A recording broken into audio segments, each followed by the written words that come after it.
why 50 days? Why does he tell Vladimir Putin, if we don't have a negotiated settlement in 50 days, I'm going to unleash tariffs or sanctions on you? How many times have we heard that already?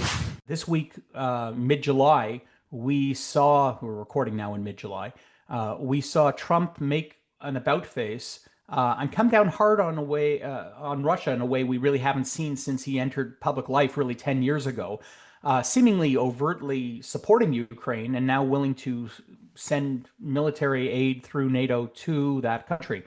What do you make of that? So I have to say that yesterday's big announcement was somewhat of a letdown because um, the first thing you hear about is, okay, we're going to sell Patriot and other weapons to European countries who are then going to hand them over to the Ukrainians. Or European countries are going to hand over what they have, and then we will replace that when they buy it from us. So the whole thing turned into a big, like, real estate deal. There's no statesmanship here. It's a deal for business, and I know that's his style. And I'm for anything that gives more capability to Ukraine. Don't get me wrong, but that was what came through loud and clear. And then the other part was that why 50 days? Why, you know, does he tell Vladimir Putin, if we don't have a negotiated settlement in 50 days, I'm going to unleash, tariffs or sanctions on you? How many times have we heard that already? And then why do we think Putin and Lavrov need 7 more weeks to think about whether or not they want to negotiate?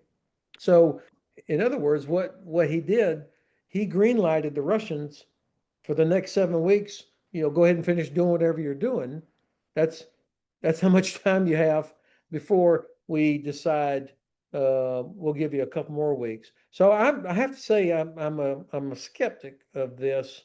Um, the biggest thing that was missing from yesterday was what's the strategy? I mean, what is the strategic end state? And the Biden administration failed this as well, as have all of the Canadian governments and European governments.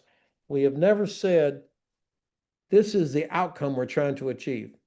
A ceasefire is not an outcome. That's a step. But the strategic outcome should be Russia lives inside its own borders like everybody else does and stops attacking its neighbors. That should be our Right. end state. And then we do everything necessary to help them. There was no mention of that in what the president said yesterday. It was only about this big deal. I take your point of the difference between tactics and strategy for sure, and the lack of strategic overall thought that may actually um, accompany some of the decisions that were made yesterday. I'm happy to see the river flowing in a direction that I can support, if you will, but I understand how boots on the ground matter and tactically what is going to happen next needs to be guided by a larger prism and understanding of what it is we're trying to achieve. So I very much appreciate what you're saying Well, there. you can't develop effective policy if you don't have an overarching strategy that the policy is supposed to help achieve. I mean, that's true in any business or in sports. I mean, you have to have what's the end state you're trying to achieve. And we never did have that under the Biden administration, despite all the good things that they were doing to try and help. The height of it was we're with you for as long as it takes. That's not an end state. And so that's why we ended up with so many bad policy decisions during the Biden administration about Ukraine. And so it's frustrating to see the Trump administration making the same mistake of not clearly identifying what it is this is all about.